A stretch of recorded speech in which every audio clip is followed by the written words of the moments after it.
우리나라의 기초생활보장제도 수급자 수가 4년째 감소하고 있는 것으로 나타났습니다. 최후의 사회 안전망인 기초생활보장제도의 수급자 선정 기준이 잘못되면서 빈곤의 사각지대는 늘어나고 있다는 분석입니다. 본격적인 졸업 시즌이 시작된 가운데 특수학교인 서울 삼육재활학교에서 졸업식이 열렸습니다. 어려운 여건에서 배움의 꿈을 이룬 장학생들의 졸업식 현장을 취재했습니다. 시청자 여러분 안녕하십니까? 복지TV 뉴스입니다. 정부의 기초생활 보장 관련 정책이 수급자에 대한 발굴보다는 부정수급 방지에 맞춰져 있어 기초생활보장 수급자가 해마다 감소하고 있는 것으로 나타났습니다. 복지 사각지대에 놓인 비수급자들의 최소한의 법적 안전장치는 누구를 위한 정책일까요? 박정인 기자가 취재했습니다. 국민기초생활보장법은 지난 1999년 제정된 이후 약 14년간 우리 사회에서 빈곤층이 기댈 수 있는 최후의 버팀목이었습니다. 그러나 최근 우리나라의 국민기초생활보장 수급자 수가 매년 감소하고 있다고 합니다. 보건복지부 자료에 따르면 수급자 수가 참여 정부 말인 2007년 155만 명으로 전체 인구 대비 3.2%, 2011년에는 146만 9천 명으로 전체 인구 대비 2.9%, 박근혜 정부 출범 후인 2013년에도 135만 1,000명으로 전체 인구 대비 2.6%로 떨어진 것으로 나타났습니다. 이에 대해 시민단체는 그 원인이 현행 기초법에 명시되어 있는 부양 의무자 기준과 정부의 사회복지 통합관리망으로 인해 오히려 복지 사각지대로 비수급자를 더 밀어내고 있기 때문이라고 말합니다. 현재 정부와 새누리당은 박 대통령의 생활 영역별 맞춤형 급여체계 구축과 이를 통한 빈곤 탈출 지원 등의 내용을 담은 기초법 개정 내용을 2월 임시국회 중 반드시 통과를 시키겠다는 입장입니다. 반면 민주당은 기초법 개정과 관련해 국민적 합의 없이 국민의 생존권과 기초생활에 대한 권리를 박탈하려는 것이라며 반대하고 있습니다. 한편 복지부가 밝힌 국민기초생활보장 부정수급자 현황을 보면 2010년 2,759가구에서 2011년 5,048가구, 2012년 7,392가구, 2013년 1,222가구로 늘어나는 추세며 환수 대상 금액 환수율은 2011년 45.8%, 2012년 42.2%, 2013년 31% 등으로 저조한 실정인 것으로 나타났습니다. 결국 부정수급자 찾기에 맞춰져 있는 복지부의 정책은 생계, 주거, 교육 등이 필요한 복지 사각지대에 놓인 비수급자들을 인간다운 생활을 할 수 있는 최소한의 법적 안전장치에서 더 멀어지게 만들고 있는 것입니다. 복지TV 뉴스 박정인입니다. 한국뇌성마비복지회가 졸업하는 장애인 학생들에게 직접 표창장을 수여했다고 합니다. 각 학교장의 추천을 받은 장애인 학생들이라고 하는데요. 배상훈 기자가 졸업식 현장에 다녀왔습니다.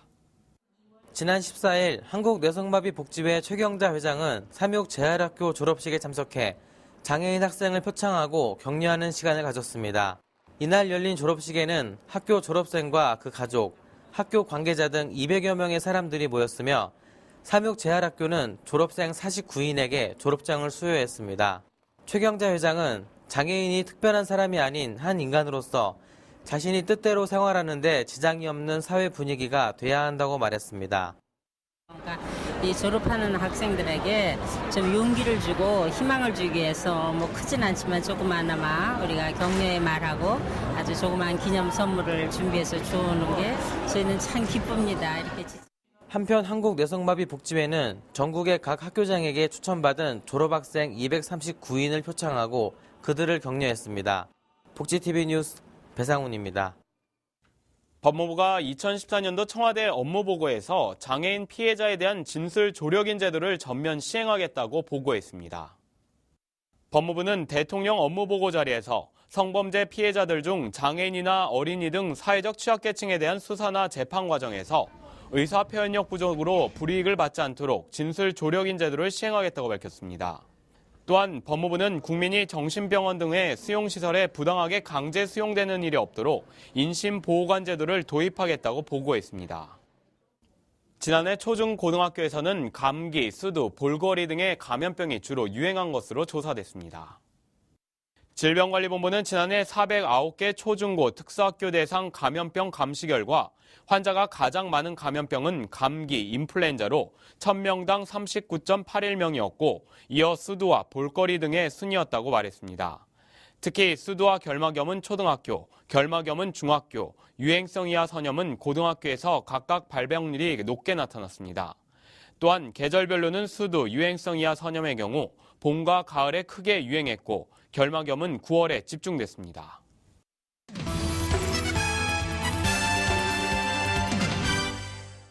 복지TV 네트워크입니다. 부산에서 평균 나이가 50대인 중고등학생의 특별한 졸업식이 열렸습니다. 어려운 여건에서도 배움의 끈을 놓지 않은 이들은 행복한 모습으로 졸업장을 받았습니다. 박고은 아나운서가 취재했습니다. 배움의 하늘 가진 만학도 300명이 중학교와 고등학교를 졸업했습니다. 졸업생의 평균 나이는 50대이고 70대 할머니도 있습니다. 대부분 경제적인 이유 등으로 배움의 시기를 놓친 이들. 늦깎이 여학생들이 공부하는 이 학교는 강당이 없어 교회를 빌려 졸업식을 열었습니다. 졸업생들은 자신의 어려운 처지를 비관하기보다 모든 역경을 이겨내고 감격의 졸업장을 받았습니다. 어릴 때 너무 못해가지고 근데 지금 내가 너무 힘들지만은 우리 손자를 위해서 내가 걔를 가르치기 위해서 이 공부를 하게 됐어요. 그동안의 고생이 생각나는 듯 눈물을 쏟아내는 졸업생들. 당당하게 고등학교 졸업장을 받은 결혼 이주 여성들도 있습니다. 학교 다니면서 너무 좋았어요. 오늘 같은 날에 너무 행복하지. 임혜경 부산시 교육감도 졸업식에 참석해 1인 3역을 하면서 배움의 하늘 떨쳐낸 만학도들을 격려했습니다. 우리 학생들이 평생 살아오면서 배움에 대한 열등감을 많이 가지고 살아왔는데 졸업하면서 그러한 어떤 열등감에서 벗어나서 자신감을 가지고 만학도들의 졸업식은 어려움을 겪는 우리 보통 이웃들에게 열심히 살아야 한다는 메시지를 던져줬습니다. 복지TV 뉴스 박고은입니다. 서울 노원구 평생교육원 임의용 교육수료생들이 이웃을 위해 자신의 재능을 나누고 있는데요. 가족을 위해 처음 배우기 시작한 임의용 기술로 나눔을 실천하고 있는 주부들 함께 만나보시죠. 정유린 기자입니다. 수요일 둘째 주, 어김없이 제일 먼저 와 기다리는 방송님 할머니.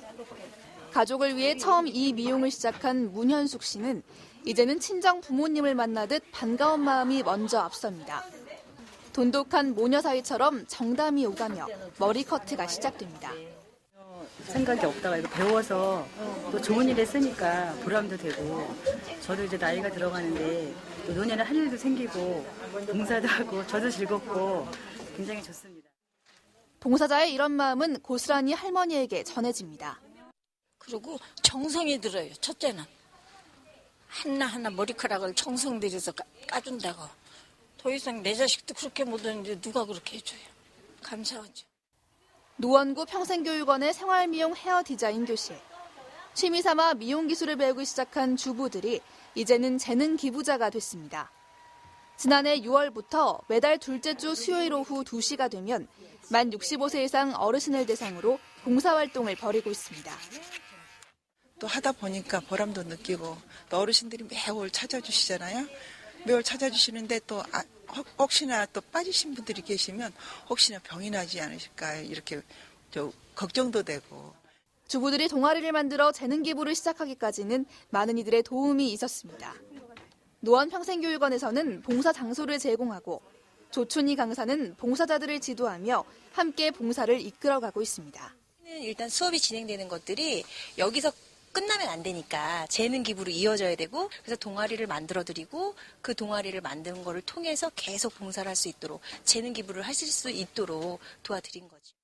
가족들을 위해 배움을 시작한 주부들. 이제는 재능을 나누며 사랑을 실천하고 있습니다. 복지TV 뉴스 정유림입니다. 제주에서는 사회적 약자를 위한 사회복지 증진에 힘을 모으고 있습니다. 특히 일할 수 있는 환경 조성으로 자립생활을 할 수 있도록 돕는다는 계획인데요. 강성준 기자가 취재했습니다. 제주특별자치 도의회가 사회적 약자와 서민들이 자활의 길을 걸을 수 있도록 기반을 마련하는 복지의회로 거듭납니다. 도의회는 복지 예산의 효율적 집행을 위해 제주형 복지 전달 체계를 마련하고 포럼과 정책 토론회 등을 통해 지속적으로 복지 정책을 개발할 계획입니다.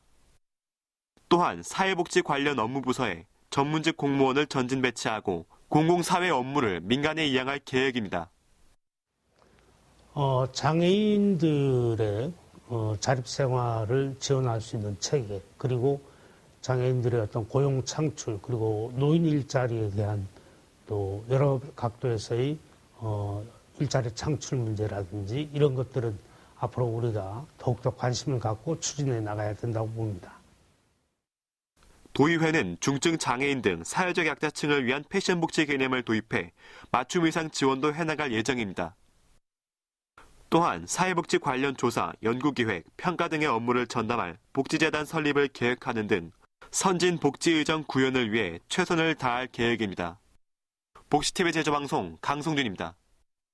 정부가 일자리 창출 방안으로 규제 혁파를 강조하고 있는 가운데 경기도에서 진정한 규제 개혁을 위해 필요한 것은 무엇인지 각계의 의견을 수렴하는 토론회를 열었습니다. 경기도와 국회의원, 산업계 인사들이 대거 참석한 규제개혁 대토론회에서는 해묵은 과제부터 전면 재검토하고 인식을 바꿔야 성장률을 높일 수 있다는 지적이 제기됐습니다.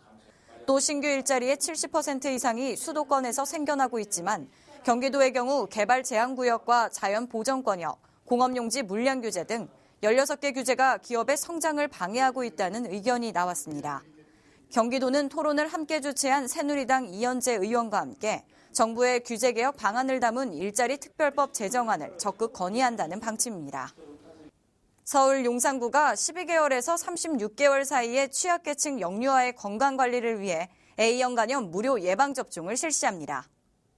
접종 대상은 기초생활수급자 또는 세터민, 이주민 가정, 한부모 가정 등의 자녀이며 차상위 계층 120%, 신생아 청각 선별검사 의료지원 대상, 영양플러스 사업 대상 등도 포함됩니다.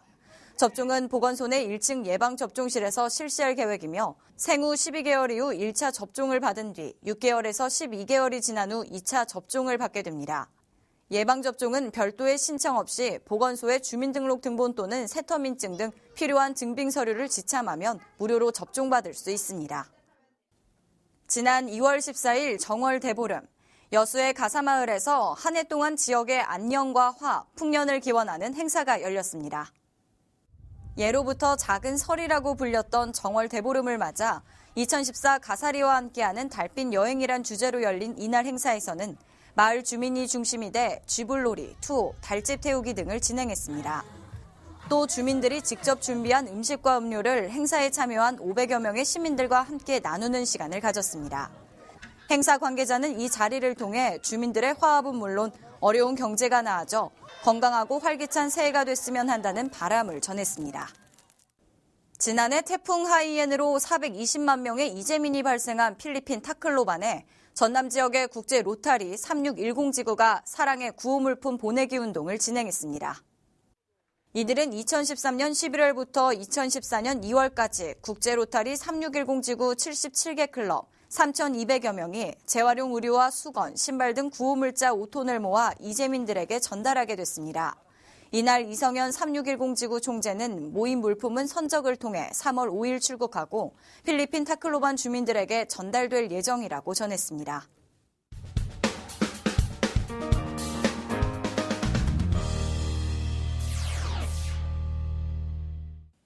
한 주간의 사회복지계의 화제를 모아보는 시선 플러스 시간입니다. 오늘도 위키프레스 정영진 편집장 나왔습니다. 안녕하십니까? 네, 안녕하세요. 네. 보건복지부가 박근혜 대통령에게 2014년도 업무보고 계획을 발표했네요. 그렇습니다. 이 국민 행복 또 희망 실현이란 정책 목표들을 설정을 하고 이와 관련된 여러 가지 정책들을 이제 내놨는데 기초연금 관련돼서 여러 가지 정책들 또 고용과 복지가 연계된 이 맞춤형 급여 관련 정책들 또 시간제 보육 관련 정책들 또 건강보험 비급여 부분에 대한 의료비 경감 대책도 좀 나왔고요. 또 보건복지 관련 일자리 대책 등도 하여튼 여러 가지가 좀 나왔습니다. 특히 이제 국민들 관심이 집중된 게 바로 3대 비급여 항목의 급여로의 전환 이런 것들이 좀 있었죠. 3대 비급여 가장 이제 의료비 부분에서 많이 좀 차지했던 건데 선택진료비라든지 상급 병실료 또 간병비 등이 이제 포함이 됐습니다.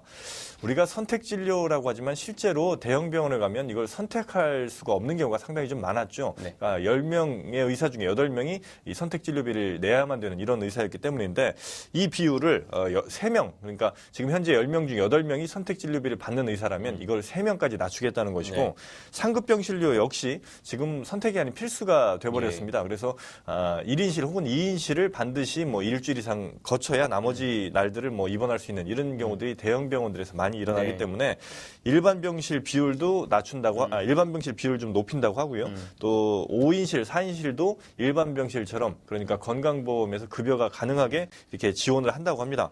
이렇게 되면 의료비 부담이 크게 좀 줄 것 같은데 뭐 다만 이제 재정이라든지 의료보험비 어떤 인상 같은 게 좀 우려되는 부분이기도 하죠. 네, 뭐 병실, 건강보험 이거에 대한 어떤 보고가 좀 이루어진 것 같은데 그 외에도 이제 복지 서비스 부정 수급에 대한 얘기도 좀 나왔다고요? 그렇습니다. 사실 이 구조적인 문제들이 많이 있었습니다. 이 잘못된 복지비 뭐 수급이라든지 횡령 이런 일들이 좀 많았는데 이른바 뭐 눈먼 돈 혹은 뭐 주인 없는 돈, 줄줄 새는 돈처럼 이렇게 인식되었던 복지비 부정 수급에 대해서 정부가 강력한 대책을 좀 내놨고요.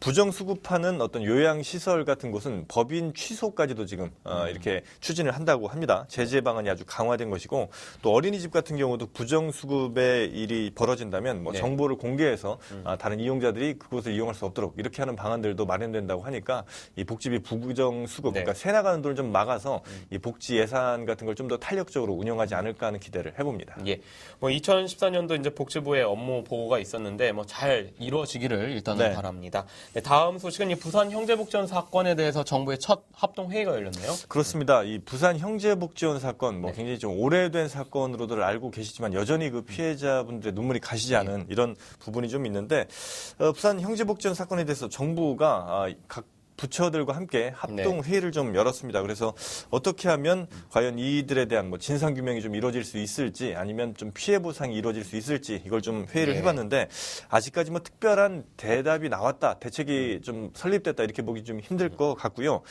형제복지원 사건이 좀 명백한 국가폭력의 문제라는 어떤 인식 같은 건 좀 있었지만 여기에 대해서 어떤 특별법이 마련되지 않는다면 이 행정안정부 쪽에서는 그러니까 정부 쪽에서는 제대로 된 어떤 뭐 진상 규명이라든지 피해 보상을 하기에는 이 특별법 같은 그 근거 없이 좀 힘들다 이런 입장을 내놨다고 하거든요. 때문에 아직까지는 좀 더 지켜봐야 될 사안인 것 같습니다. 뭐 이제 최근 영화 변호인 때문에 유명해진 사건인데 이 부산 불임 사건 재심 판결이 33년 만에 또 무죄 판결을 받았는데요. 그렇죠. 이 과거 사건에 대해서 어떻게 재조명 받는 거에 대해서 처벌 수위 같은 것들이 다시 될 수가 있는지요? 일단 그 일사부재리 원칙이라는 게 있습니다. 그러니까 한번 어떤 재판에 의해서 판결을 받아서 처벌을 받으면 다시 이제 그 일로 인해서 같은 죄를 물을 수 없다 이런 것인데 이게 불임 사건 같은 경우는 과거 그 잘못된 어떤 정부의 어떤 폭력 혹은 뭐 재판에 의해서 피해를 받은 것을 구제하는 차원이고 이 같은 경우는 어떤 뭐 재판을 좀 제대로 좀 하지 않았다 이런 비판이 있을 수 있습니다만 이 문제 갖고 다시 재판하기는 좀 힘들 것처럼 보이고요.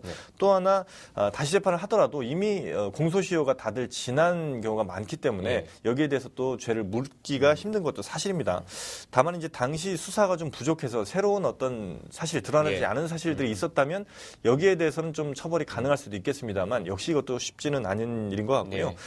글쎄요, 뭐 이런 일이 이제 다시 재발하지 않는 것이 중요할 텐데 때문에 이런 비슷한 일이 생겼을 때 강력한 처벌 같은 것 뭐 이런 거 마련하는 게 좀 중요하겠죠. 네, 뭐 안전행정부의 첫 실무 대책회의인 만큼 이 정부의 어떤 입장 표명이 아닐까 하는 생각이 듭니다. 네, 다음 주에도 다양한 사회복지계 소식 전해주시기 바랍니다. 고맙습니다. 고맙습니다. 국내 유일 사회복지 전문 미디어 그룹 복지미디어 그룹이 복지신문고로 여러분께 한 걸음 더 다가갑니다. 복지신문고는 우리 사회의 장애인들, 사회소수계층의 인권침해, 비리 문제와 불합리한 사건 사고 등의 소식을 기다리고 있습니다. 복지TV 웰페어 뉴스 홈페이지 또는 복지TV 어플리케이션과 우편으로 참여할 수 있습니다. 여러분의 작은 소리도 크게 듣는 복지신문고 많은 관심 바랍니다. 소치 동계올림픽 쇼트트랙 경기에서 러시아로 귀화한 안현수 선수 활약을 보면서 요즘 어떤 생각을 하시나요?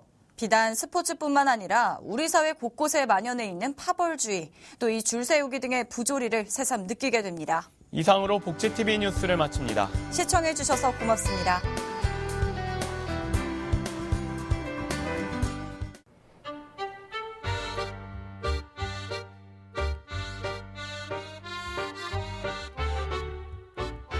스마트폰으로 잃어버린 것들에 대한 묵념. 고개를 들면 소중한 사람, 소중한 순간들이 당신 곁에 있습니다. 공익광고협의회